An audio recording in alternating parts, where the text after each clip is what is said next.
Inovação e negócios. Oferecimento. N7 Soluções Financeiras. Multipossibilidades para você. Olá, tudo bem? Em abril, aconteceu a 7ª edição do M7 Summit, um evento muito especial em comemoração aos 30 anos da M7. Um evento para cerca de 1.100 convidados. Em um dos painéis do evento, eu conversei com o Guilherme Benchimol, que é o fundador da XP e presidente executivo do Conselho de Administração da XP. A gente conversou sobre sonhar grande, executar melhor. Assiste aí, que está muito legal o programa de hoje. Guilherme Benchimol, fundador da XP, presidente executivo do Conselho de Administração. Me dá aí uns 10 segundos que eu confesso que eu estou meio desconcertado com a sua camisa. Estou vestindo a camisa, tá vendo aqui, né? Estou desconcertado. Vamos lá. De onde é que apareceu esse nome XP? XP. Só um segundo. Esse ano é um ano muito especial para a M7, tá? Muito especial. Mas não somente para a M7. Esse ano que a M7 faz 30 anos. Mas é um ano muito especial para a XP, porque a XP faz 25 anos. E é um ano muito especial aqui para esse cara, nota 10, que é o Guilherme, que está fazendo 50 anos. Antes da história da XP, eu queria te perguntar, olhando para trás, Guilherme, qual foi o tamanho desse preço real que você pagou? Qual foi o preço de tanto êxito, uma operação tão disruptiva, transformou o mercado? Qual foi esse preço, cara? Qual foi o preço que você pagou para estar aqui? Pô, que pergunta difícil ainda, André. Bom, antes de mais nada, eu quero dizer que é um prazer enorme estar aqui com vocês. Eu sou carioca, mas eu também me sinto cearense. Adoro o Preá, tenho casa no Preá. Então, adoro fazer kitesurf e adoro a região. Eu sou fã aqui desse cara. A gente é parceiro já fazem mais de 10 anos, se eu não me engano. Mais de 10. Mais de 10 anos.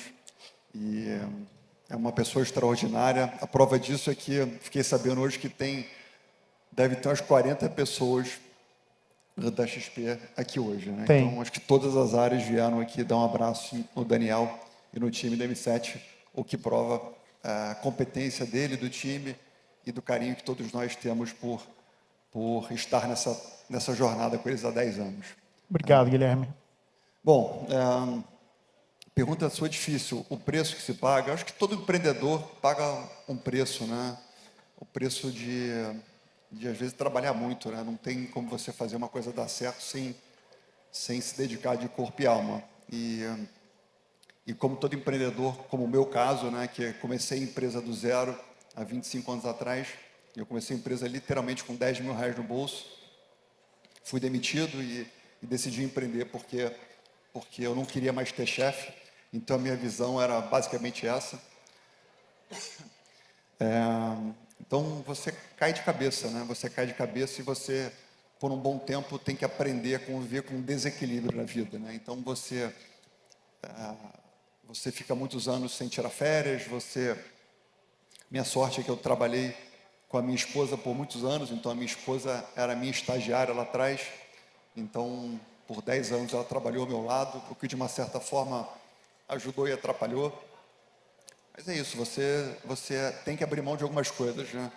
Mas todas as pessoas que eu enxerguei na vida que tiveram algum sucesso, tiveram que aprender a administrar esse desequilíbrio, mas evidentemente que a recompensa por você construir uma empresa que inspira tantas pessoas e que, né, de uma certa forma, transformou o mercado financeiro do nosso país, também é muito gratificante, né? Você vê, ajudar as pessoas é muito bom, né? Então, a visão que eu comecei lá atrás e que os meus sócios ajudaram a extrapolar no tempo é justamente a visão de educação financeira, ajudar as pessoas a adquirirem cada vez mais conhecimento, as pessoas entenderem que administrar bem as suas finanças é liberdade financeira a longo prazo, e liberdade financeira é poder de escolhas.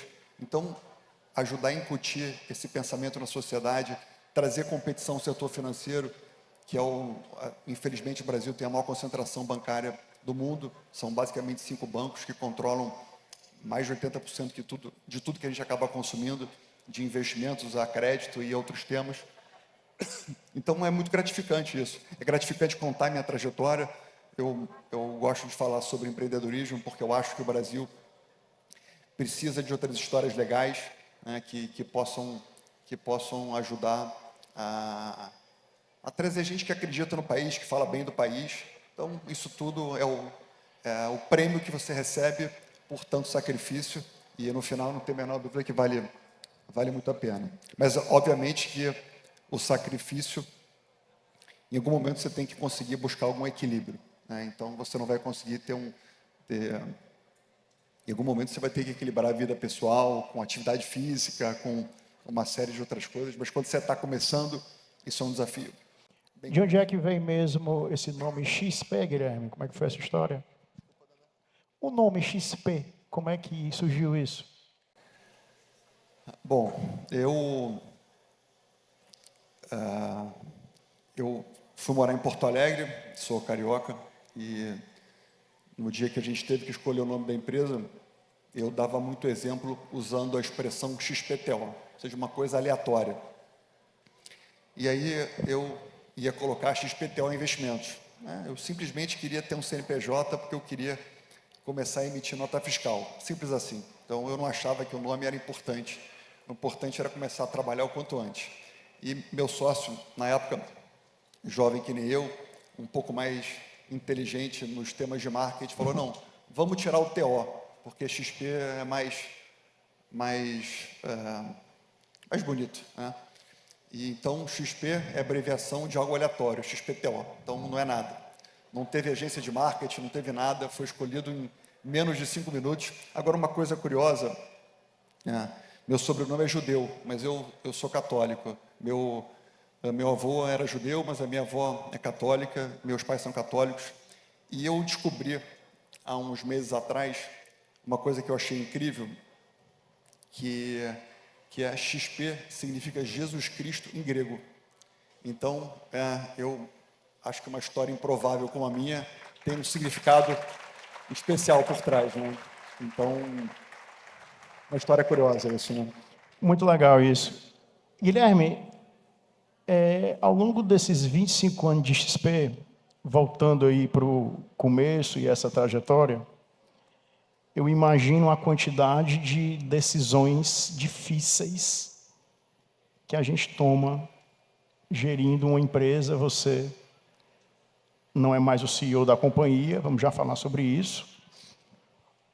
Mas, falando de decisão difícil, Guilherme, a decisão mais difícil que você tomou nesses 25 anos foi se tornar sócio do Itaú? Foi se tornar sócio do Itaú? Foi a decisão mais difícil que você já tomou nesses 25 anos? Foi difícil essa decisão, mas, bom, nós há 8, 9 anos atrás, nós acabamos fazendo esse movimento, nós chegamos a vender 49% da XP ao Banco Itaú. Não foi uma decisão trivial, mas ao mesmo tempo a nossa empresa é uma empresa que se propõe a cuidar dos investimentos dos clientes, né? Então o tema credibilidade é um tema muito importante. Então a gente entendeu, nós íamos abrir capital na Bolsa Brasileira e naquele momento o Itaú se colocou como um interessado em ser nosso acionista minoritário e a gente acabou optando por se manter fechado, se manter privado e tê-los como acionistas nossos.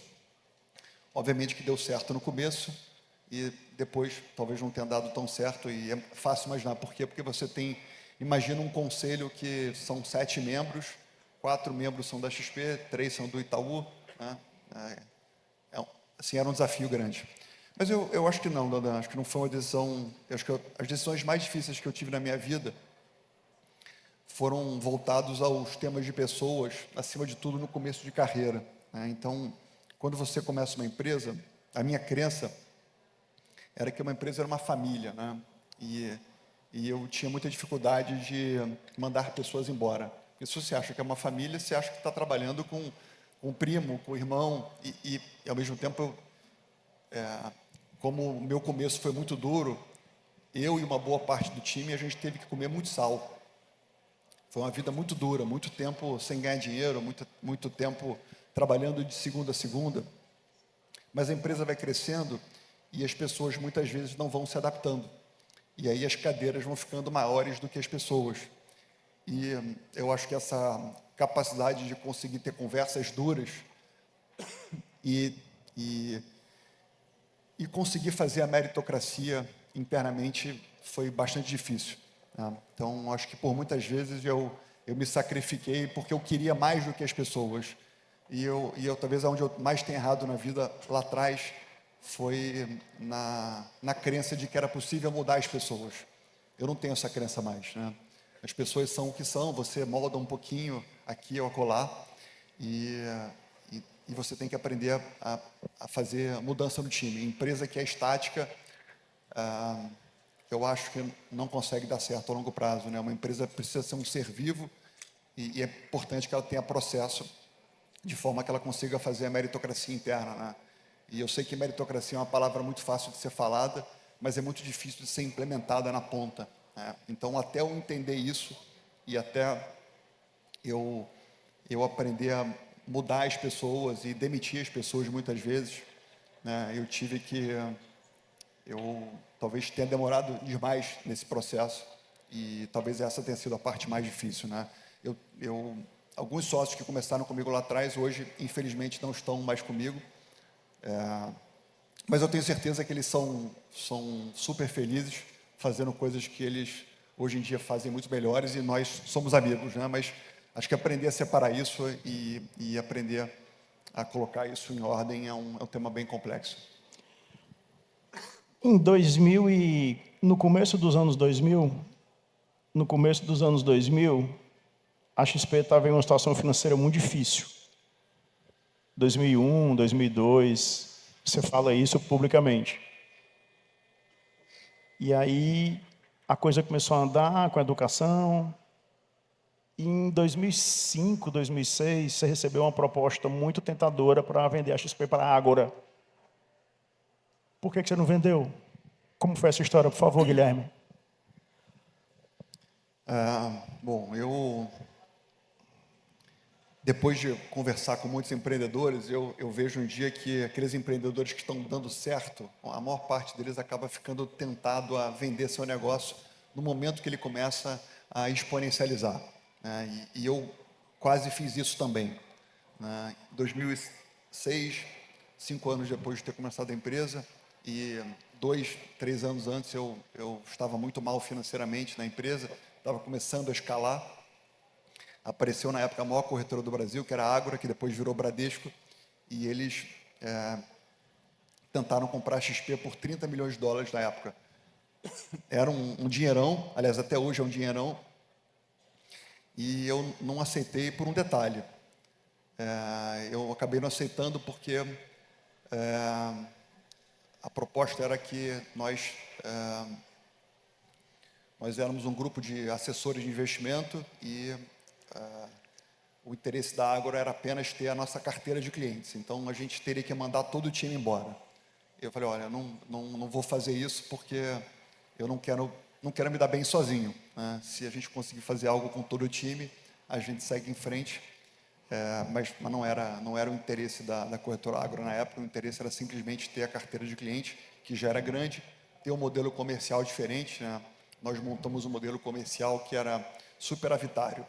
Eu comecei a dar certo como empreendedor porque eu percebi que era muito mais fácil ensinar as pessoas do que convencê-las a vir investir comigo. Então, eu comecei a ensinar, comecei a dar aulas, a fazer cursos, ganhar dinheiro com esse processo e era natural converter aqueles alunos em clientes fiéis, né? Então, foi assim que a coisa foi dando certo. Então, a Ágora entendeu esse modelo de negócio, queria comprar a nossa empresa educacional e queria comprar a carteira de cliente. E a gente acabou não vendendo porque a gente não achou que era razoável a gente se dar bem sozinho. Que bom que a gente não fez isso, né? O que eu falei, o longo prazo, se você empreende a longo prazo fazendo as coisas corretas, os juros compostos fazem coisas incríveis, né? Então, a XP de 2006 ela faturava 50 milhões de reais por ano, talvez nem isso. Hoje em dia, a gente fatura 50 milhões de reais em meio dia. Então, o que a gente fazia no ano inteiro é o que a gente fatura em um período do dia, né? Então, o Brasil é um país que tem muita oportunidade, né? Você só tem que ter paciência, construir o time correto, fazer as coisas certas, que o prêmio aparece. Eu não queria crescer sozinho. Por causa dessa sua decisão, eu estou aqui hoje. Eu sou assessor de investimento. É verdade. Então, por causa da sua decisão, a gente tem um negócio, né? E a gente está aqui hoje muito por causa da sua decisão. Muito obrigado. É o que eu faço da vida. Guilherme, eu estava vendo aqui a turma, a gente tem muito CEO aqui, cara. E CEO de empresa muito qualificada, tá? Tem muito CEO competente, bom de empresa, de empresa. E eu queria muito, a gente teve o Luiz Sérgio aqui na pauta com o Pedrinho, o Jonas. Estou vendo vários de empresas parrudas e tal. Você fundou a XP e deixou de... A XP tem 25 anos. E há 5 anos atrás, ou seja, você depois de 20 anos como CEO da XP, você não é mais. Eu queria saber, hoje o CEO da companhia é o Mafra, um cara absolutamente maravilhoso. E está fazendo um trabalho incrível nessa história da qualidade, né, do atendimento ao cliente e tal. Por que você deixou de ser CEO da XP há 5 anos? Qual foi o tamanho da dificuldade dessa decisão? Queria muito entender esse papel do CEO, Guilherme. Foi difícil? Não foi tão difícil assim, não. Não? É bom quando você trabalha com gente mais inteligente do que você, né? E a minha missão como empreendedor não é ser o comandante da empresa, é fazer com que a minha obra-prima, que eu comecei e depois tive vários outros sócios que foram se unindo a mim, seja cada vez maior ou melhor. Então, é importante que eu seja CEO até aparecer alguém que possa ser um CEO melhor, né? E quando a gente abriu o capital, em 2019, na Bolsa Americana, um dos bancos que fez parte da oferta me entregou um material, que era um estudo de Harvard, que falava que ter um CEO como eu era, que era fundador e controlador ao mesmo tempo, era uma combinação muito importante e que aquilo transmitia muita confiança para os investidores e, portanto, a nossa oferta ia sair num preço maior do que se tivesse um executivo ali. Porque o fundador, ele transmite grit, ele transmite fome de vitória, ele é apaixonado, então isso encanta o investidor. E aí ele diz, lê esse paper aqui. E aí o paper falava que depois que uma empresa abre capital, se o fundador segue sendo CEO, depois de 3 anos, em 70% dos casos, a empresa começa a ir pior do que se tem um executivo. E em 6 anos, 95% dos casos, se o fundador continua à frente da empresa, a empresa vai pior do que um executivo, e o paper explicava os motivos, né? Os motivos é que um fundador, ele é muito instintivo, ele tem instinto, ele tem feeling, e ele tende a ser muito intervencionista, porque ele normalmente começou a empresa do zero, mas depois que você abre capital, você tem uma empresa muito mais complexa, e é evidente que é importante que você siga sendo muito empreendedor, mas é importante que você também seja uma pessoa muito bem estruturada, né? Não que, modéstia à parte, eu não seja uma pessoa estruturada, mas aquela estatística me chamou muita atenção, e eu sei que eu sou uma pessoa muito instintiva, né? E ao mesmo tempo, tinha uma pessoa que já era um grande líder na companhia, que é o Thiago Mafra, que já trabalhava comigo há mais de 10 anos, e eu eu comecei a perceber que ele tinha uma liderança natural sobre o time. E eu diria que a coisa mais difícil de você empreender é justamente você aprender a abandonar aquilo que você fez bem e se jogar naquilo que você ainda não sabe fazer. Por isso que a maior parte dos empreendedores, em algum momento, eles ficam paralisados, né? Porque eles perdem essa coragem. Então, no meu caso, eu comecei sendo um assessor de investimentos, eu cuidava dos clientes, depois eu fui mudando de fase algumas vezes, né? Mas é difícil você abandonar a assessoria de investimentos, que eu fazia bem, depois aprender a ser um líder de equipe, depois aprender a ser um CEO, depois a ter uma empresa que abriu uma sede em São Paulo, depois abriu uma sede nos Estados Unidos, abriu uma sede na Europa. É difícil você abandonar o que você faz bem e se jogar naquilo que você não sabe. Então, ao mesmo tempo, eu tinha dificuldade de controlar a minha agenda, né? Quem é CEO sabe disso, né? A sua vida é confusa muitas vezes, é o rabo que abana o cachorro. E aí, em paralelo a isso tudo, eu conheci um empresário, aliás, já conheci um empresário que é um grande amigo meu, que me falou uma frase que me marcou muito, que foi a gota d'água, né? Ele falou: quando você é dono, em algum momento a cadeira de CEO é pequena, né? Eu, na hora, não entendi muito bem isso, mas concordo com ele hoje em dia. Porque o CEO, muitas vezes, ele tem que cumprir vários rituais. Então, por 20 anos, muito ritual, tem o comitê de crédito, as pessoas querem falar com você, tem o comitê de compliance, tem o comitê de risco, tem os clientes, tem toda uma agenda que, por mais que você seja muito organizado, você tem que cumprir vários rituais e você não consegue se dedicar em certos temas com a profundidade que você gostaria, porque sempre aparece uma coisa nova, sempre tem uma confusão e etc.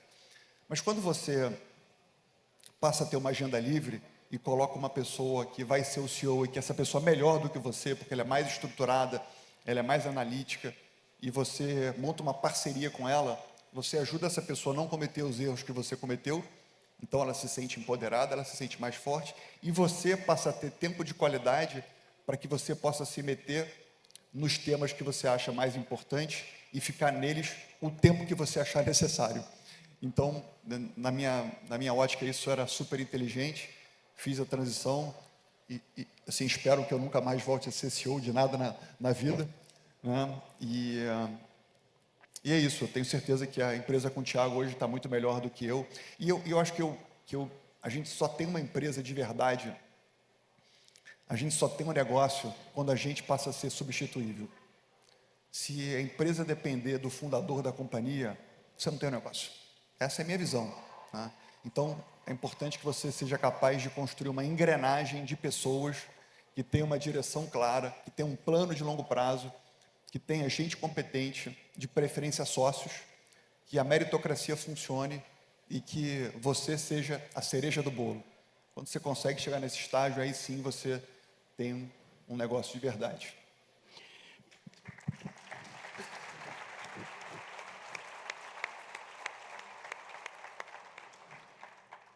Guilherme, eu te conheço um pouco e talvez uma frase que te define muito, cara, que inclusive está na cultura da XP formalmente, é a história do sonho grande, mente aberta, espírito empreendedor e foco no cliente.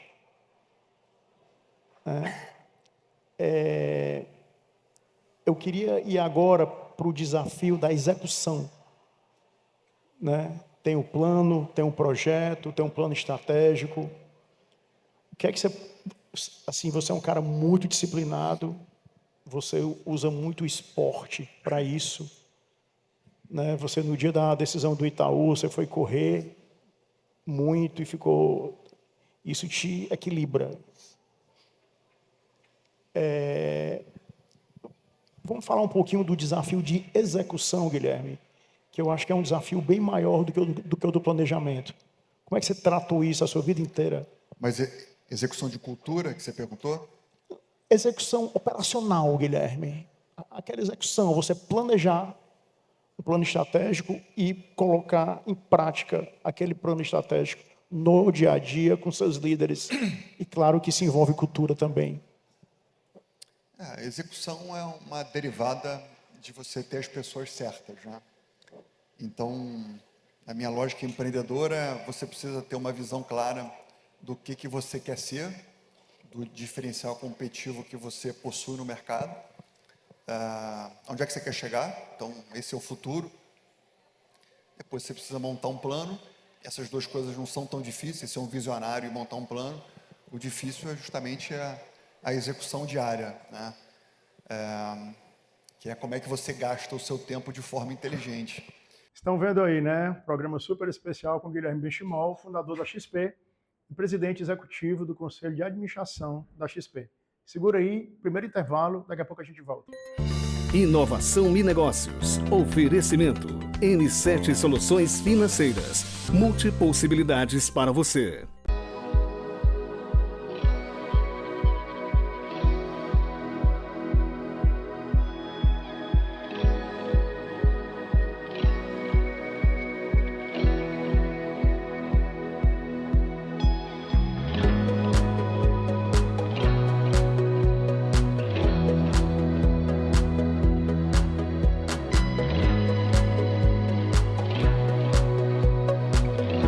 Nós somos parceiros da M7 há mais de 10 anos. A gente está super orgulhoso aqui em estar na 7ª edição. Eu diria que o evento que a M7 faz é uma Expert de forma um pouco mais reduzida. Então, a Expert é o maior evento de investimentos do mundo, que a gente faz em São Paulo já há 16 anos. E isso é uma forma nossa de levar a educação financeira às pessoas do Brasil. Para nós, M7, uma honra, um orgulho receber esses mais de 1.100 clientes, convidados e amigos para celebrar hoje esse dia tão especial que são os 30 anos da M7.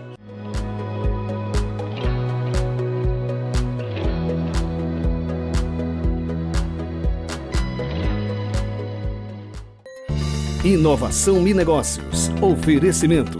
N7 Soluções Financeiras. Multipossibilidades para você. De volta aqui para o segundo bloco do nosso programa especial de hoje, gravado diretamente do M7 Summit 2026, em sua 7ª edição, comemorando os 30 anos da M7. Deixa eu te dar um exemplo. Posso dar um exemplo? Eu lembro um dia desse, a gente lá na XP, a gente tinha o plano do trilhão. Tá? Tentando tangibilizar um pouco aqui o meu ponto. Há pouco tempo atrás, um dia desse, era o plano do 1 trilhão sobre a administração. Hoje a XP está com 2 trilhões. Então, aquele plano do trilhão era um sonho. Como é que foi a execução para chegar a 1 tri? E agora já está com mais de 2 tri. Como é que foi a execução para chegar nos 2 tri? Queria falar muito sobre isso, assim, do plano estratégico, o sonho e a execução para chegar lá. Então, era um pouco o que eu estava explicando aqui, né? Você precisa ter uma visão, precisa ter uma meta tangível de longo prazo, você precisa ter um plano que permita com que esse sonho não seja apenas um sonho, né? Então, eu vou dar um exemplo aqui bobo, mas eu quero emagrecer 5 quilos em 3 meses. Tá bom, eu preciso ter um plano compatível que garanta que essa minha meta seja concreta, né? E aí você junta essas duas coisas, tem uma visão, mas tem um plano compatível. E aí vem a parte difícil, que é justamente a execução, que é como é que você vai gastar o seu tempo de forma útil todos os dias, né? Então, você precisa quebrar esse teu desafio em metas entre todos os times e fazer um acompanhamento mensal de forma que você vai garantindo que você está no pace da corrida, né? no ritmo da corrida apropriado. É assim que funciona. Onde eu acho que a maior parte das pessoas se atrapalham é que as pessoas não são suficientemente organizadas e disciplinadas no dia a dia. Então, acho que o insight que eu trago aqui a todos vocês se perguntem se vocês trabalham com pessoas comprometidas ou com pessoas competentes. Eu já trabalhei com muita gente comprometida que não era competente. Gente que chega cedo, gente que sai tarde, gente que veste a camisa, mas gente que não faz o que precisa ser feito, né? E isso confunde a gente muitas vezes, né? Então, lá na SPI, a gente gosta de trabalhar com gente que realmente atinge os objetivos combinados. E é justamente a capacidade de encontrar gente que consegue atingir os combinados dentro das 4 linhas e extrapolando a nossa cultura. São essas pessoas que cada vez mais a gente abre espaço, e é isso que a gente entende como meritocracia. A gente abre espaço aos profissionais que entregam resultado consistentemente, mas que o fazem da forma correta. E aí, com isso, você vai tendo cada vez mais gente capaz de transformar ações impossíveis em possíveis. Você vai deixando, de uma certa forma, Darwin agir internamente, ou seja, os mais fortes vão tendo cada vez mais espaço. E, na minha visão, isso é meritocracia, é dar mérito às pessoas que merecem. Mas sem esquecer que não é só atingimento de meta quantitativa, também é comportamento, né? Então, você falou um pouco mais cedo sobre os nossos valores, né? Então, a gente não permite que ninguém tenha ascensão na companhia simplesmente por atingir resultados.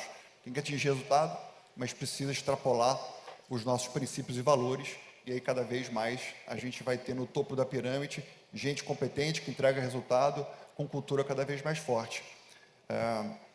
E aí, evidentemente, que ter gente com disciplina, ter gente organizada, ter gente que sabe dizer não.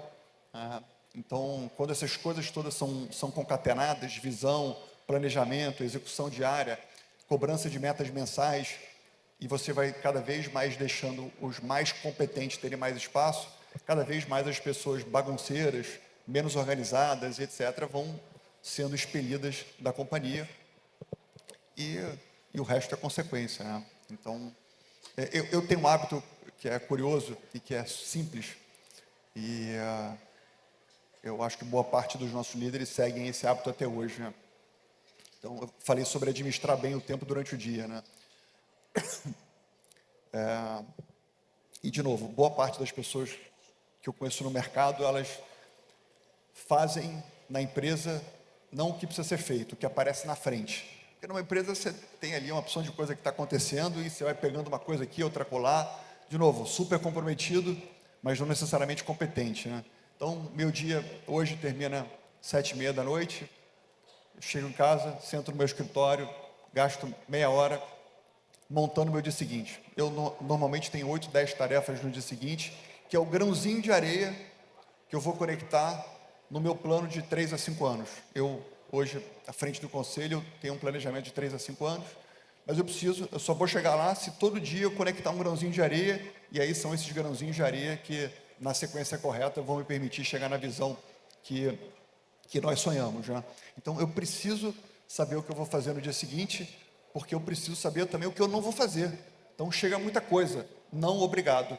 Não tenho interesse. Não vou olhar. Não preciso focar no que tem que ser feito. Então, você transformar sonhos em coisas concretas é justamente você ter clareza dessas coisas todas e você fazer o que precisa ser feito, né? Então, foi um pouco assim que a gente fez. Sonho para realizar coisas concretas.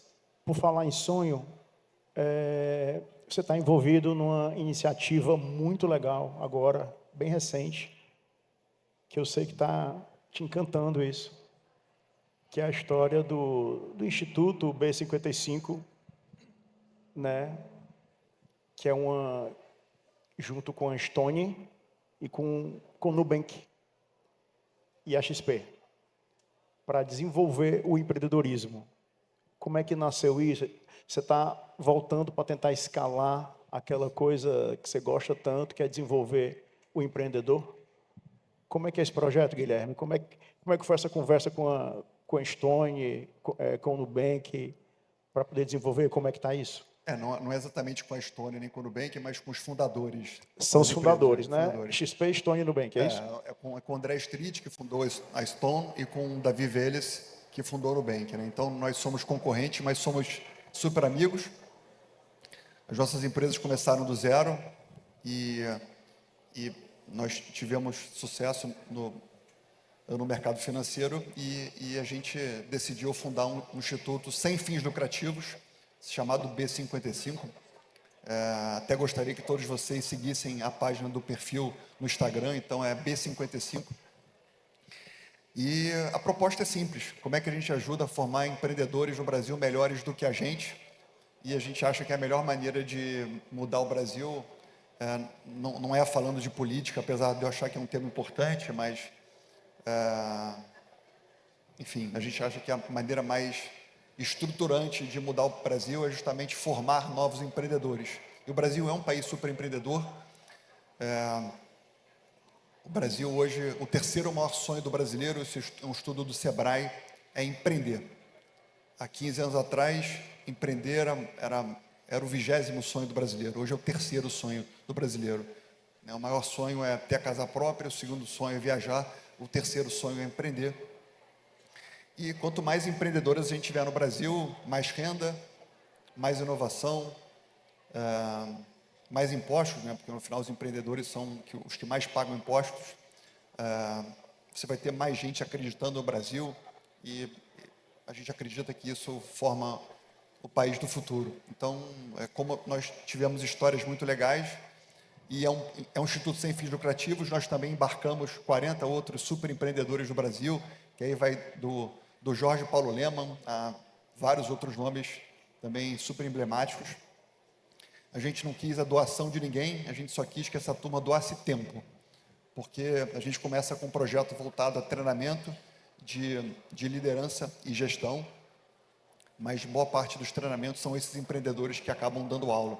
Então, a gente quer ensinar através de pessoas que realmente atravessaram todos os tipos de momentos e fases do empreendedorismo. Então, a gente está super animado e de uma certa forma é um jeito nosso de devolver ao Brasil tudo que o Brasil nos ajudou a construir até então. Então, espero que vocês sigam o perfil do Instagram e se vocês acharem que tem algum curso legal, que vocês comprem o curso, porque os cursos são cobrados, mas é tudo sem fins lucrativos. Muito legal, muito legal. É o Instituto B55. Guilherme, a gente está indo aqui para a reta final e eu vou conduzir a coisa para Então, 3 pontos só para a gente terminar.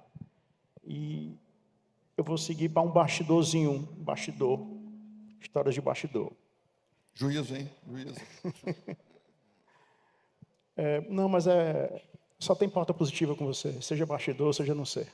Seja bastidor, seja não for. Guilherme, eu estava conversando com o Lisandro lá na XP, Lisandro é o head do marketing o CMO da XP. E o Lissa falando do João Fonseca. E ele falando que o mérito do João Fonseca foi 100% seu. Que você chegou e chamou a turma lá, do pré lá, e do marketing, e, pô, esse tem um cara bom. Conta um bastidorzinho, onde é que você conheceu o João, os pais dele. Você sabe que o João, acho que tem alguns parentes do João Fonseca aqui. Sério? Ele tem, acho que Alguém é parente tem família do João Fonseca aqui no auditório? Né? Depois ele tem tios. Fonseca são cariocas. São cariocas, mas não sei se acho que a mãe tem, acho que o Valtinho, né? A avó dele é cearense. Legal, não sabia disso. O Ceará vai dominar o mundo. O Arthur Wichmann é cearense. O Luiz Sérgio é cearense.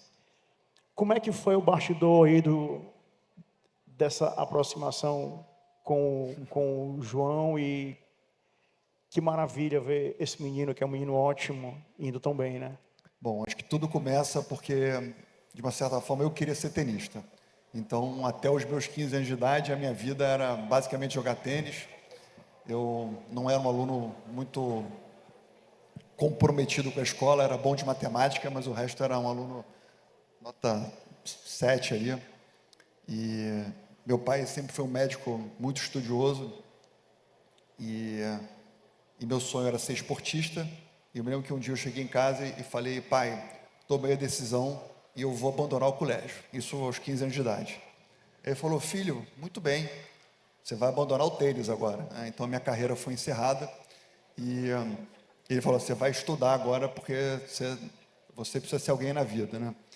Então eu sempre gostei muito do tênis, joguei a minha vida inteira. E eu, tirando o futebol e alguns esportes olímpicos que aparecem de 4 em 4 anos, o Brasil teve basicamente 2 grandes ídolos esportivos. Teve o Senna e depois teve o Guga. E na minha cabeça, não é possível que não vai surgir um grande outro ídolo no país. E eu já vinha buscando essas figuras há um certo tempo. A gente já patrocina o Comitê Olímpico há bastante tempo. A gente quis voltar a colocar o Brasil na Fórmula 1 novamente no passado, não deu certo. E um belo dia, há uns 3, 4 anos atrás, eu conheci o João Fonseca em Wimbledon. Já tinha escutado falar dele, um garoto de 15 anos de idade na época, super talentoso. Comecei a conversar com os pais dele, já conhecia eles do Rio de Janeiro. E então a gente falou sobre feeling, né? Aquele feeling do empreendedor que, opa, acho que tem aqui uma joia rara na minha frente, deixa eu apoiar esse adolescente, porque eu acho que ele pode ser número 1. E depois que eu conversei com ele falou quase como: tio, olha, eu vou ser número 1 do mundo, né? Aí, depois que você vê o garoto jogando, naquela direita extraordinária, e ele fala: tio, eu vou ser número 1 do mundo, você vai: opa, achei o próximo Senna, o próximo Guga. Aí depois você fica ainda mais convicto quando você percebe que ele não é apenas um grande competidor, mas ele tem uma grande educação, ele sabe quem é o Brasil, sabe que o país é pobre e sabe a importância que uma referência esportiva tem no país, né? Então, alguém que entende esse ambiente e consegue ecoar as palavras certas. O Senna não foi só um campeão nas pistas, né? Foi um campeão na forma como ele enxergava as coisas, né? Então, ele esperava muito através das histórias que ele contava, falando sobre disciplina, sobre resiliência, sobre trabalho duro. Então, de uma certa forma, a gente enxergou isso no João. É verdade, o time de marketing falou: isso não vai dar certo. Eu falei: ó, essa aqui é minha, essa aqui você vai fazer. Você vai fazer. E, bom, o João não chegou ainda em lugar nenhum, ele ainda é uma promessa, mas eu estou muito confiante que ele vai chegar lá. É uma questão de tempo, e eu acho que é um grande orgulho, né? Porque quando você vê a bandeira do Brasil no alto do pódio, não tem guerra política, não tem direita, não tem esquerda, tem Brasil, né? E eu acho que falta um pouco disso no país, né? É importante que a gente tenha orgulho de ser brasileiro e eu acho que, de uma certa forma, o João volta a trazer esse orgulho. Espero que cada vez mais, né? Então, essa é um pouco da história.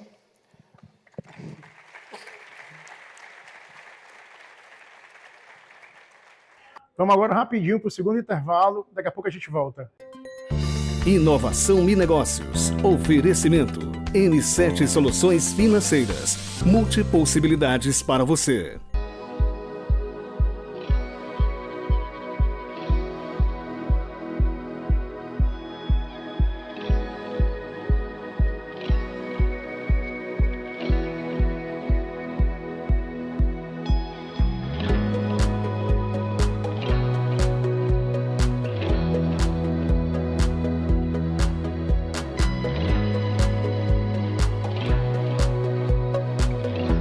Nós somos parceiros da M7 há mais de 10 anos.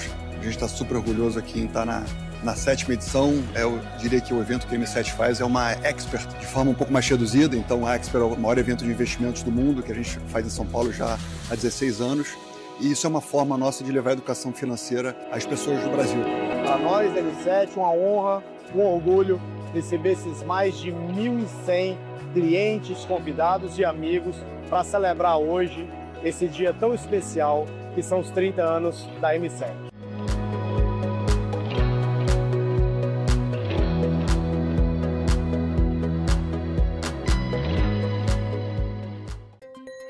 Inovação e Negócios. Oferecimento. N7 Soluções Financeiras. Multipossibilidades para você. O programa especial de hoje, gravado diretamente do M7 Summit 2026, em sua 7ª edição, comemorando os 30 anos da M7. Rapidinho aqui, uma fora da pauta. Você joga tênis bem? Não, você joga bem. Você joga bem tênis. Você consegue ganhar um game dele em um set? 0, né? Não ganhei um ponto dele. Nem um ponto, né? Um ponto, esquece. Guilherme, eu tenho aqui a última pergunta. Mas eu quase ganhei dele no ping-pong. No ping-pong eu quase ganhei. De verdade, tá? A gente foi jogar... Ele ficou um fim de semana na minha casa bom, até corta isso depois, que eu vou sacanear ele depois. Mas a gente jogou ping-pong, partida de 21, eu cheguei a fazer, sei lá, 17-10. Eu falei: não acredito, eu vou e ele ganhar foi do buscar? João Fonseca no ping-pong. E ele foi buscar? Aí ele virou. Por falar em ping-pong, o Alfredo Soares, seu amigo lá da G4, esteve aqui comigo, eu o entrevistei em um set da M7, e ele disse que ganhava, tu era pato total no ping-pong dele. Aí ninguém... Isso é verdade? Ele é influenciador. Influenciador adora criar polêmica. Não é verdade. Meu freguês. Ele disse que nem jogava mais assim contigo, porque não tinha graça. Guilherme, a última pergunta antes das considerações finais. A última. Eu estou indo para um lado diferente, tá? A gente já falou de CEO, já falamos de execução, a gente já falou de... Eu queria falar de legado. Cara, você fala muito que você é um paizão, 3 filhas, e você fala muito que você gostaria que as suas filhas, lá na frente, se orgulhassem de você. Ok? Qual a resposta você ficaria orgulhoso que as suas filhas dessem a elas quando a elas fosse perguntado quem é o seu pai? Essa pergunta é sacanagem, cara. Como é que é a pergunta mesmo? Me repete aqui. Você perguntasse a elas o que elas acham do pai Se dela. lá na frente, quando você estiver bem velhinho, usando as palavras da Darla, querida Darla, que é embaixadora da XP comigo, quando você estiver bem velhinho, e alguém perguntasse para suas filhas, quem é seu pai? Que resposta elas dariam que te deixaria orgulhoso?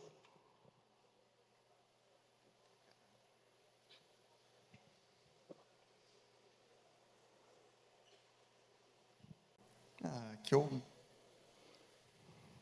eu sempre pude contar com meu pai. Acho que é isso.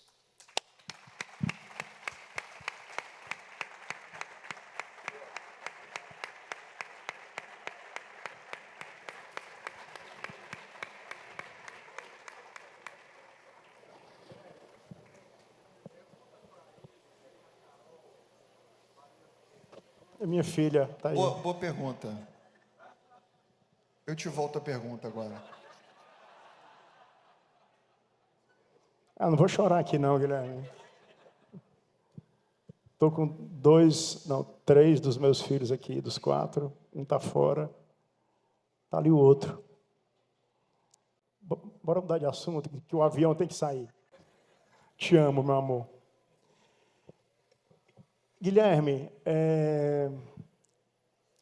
eu queria cumprir o horário com você. Você acordou 3 horas da manhã para vir para cá, passou o dia aqui, e eu vou honrar o tempo com você. Então, é a última pergunta. Eu queria voltar para o enorme mérito que eu estou vendo no Mafra, que é o Thiago Mafra, que é o CEO da XP, que estava aqui com a gente no ano passado.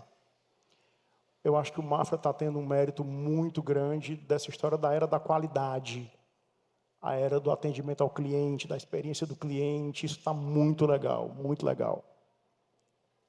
Uma condução muito boa do Mafra aí. E por que você não... 30 milhões de dólares você não vendeu para a Ágora?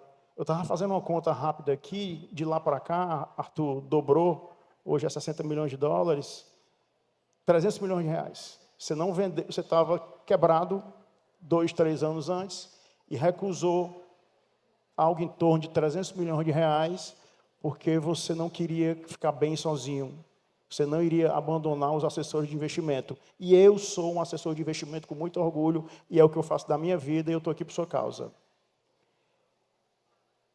E a minha pergunta é a seguinte, e eu atendo cliente, você até hoje atende cliente também, visita, e eu estou vendo aqui muitos clientes meus, nossos, da M7. Tem muito amigo, tem muito parceiro, tem muito sócio, Mas essa é para os clientes, porque eu sei que você, como eu, é obcecado pela experiência do cliente. Que conselho você me dá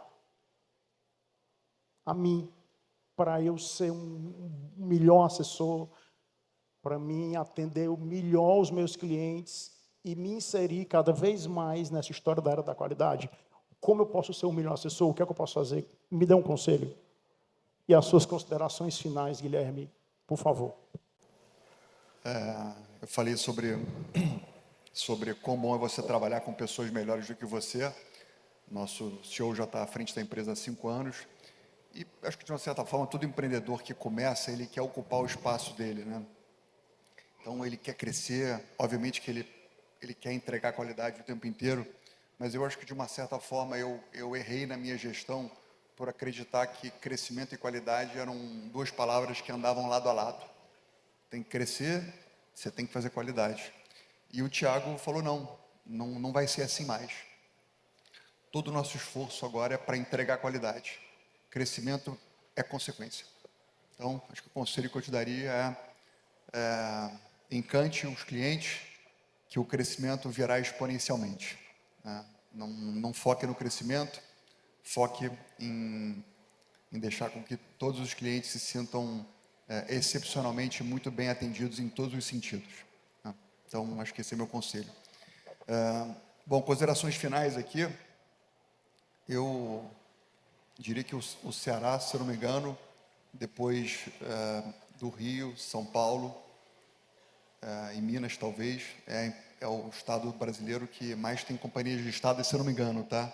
Não sei se você sabe essa informação de cabeça, mas... Eu não tenho de cabeça, mas a gente tem aqui muitas empresas listadas em bolsa, eu acho que é correta essa informação. Então, o Ceará é um centro de empreendedorismo incrível.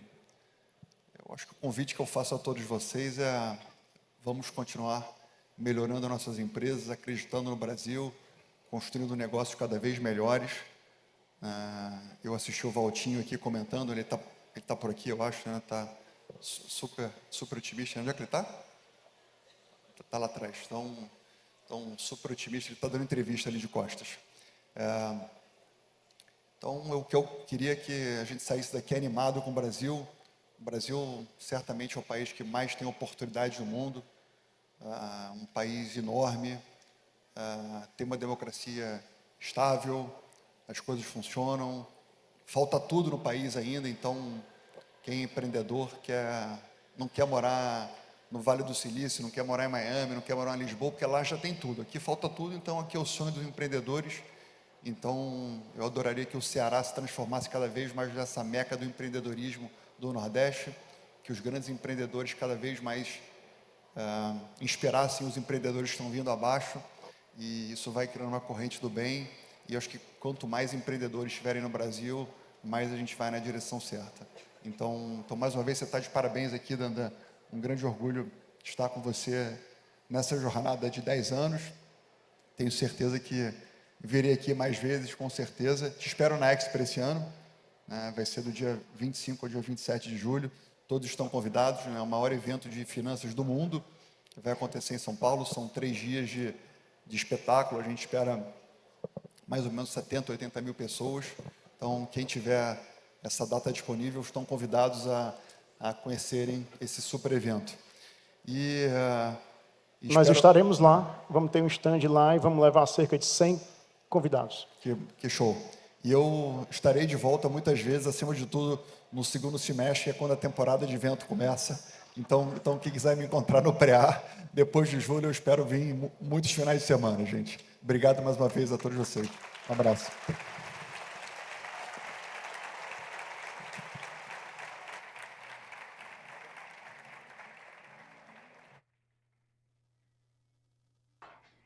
Programa super especial, entrevistando aqui o Guilherme Benchimol, que é fundador da XP e presidente executivo do Conselho de Administração da companhia. Uma oportunidade muito interessante da gente entender a trajetória desafiadora, cheia de decisões difíceis de um empreendedor.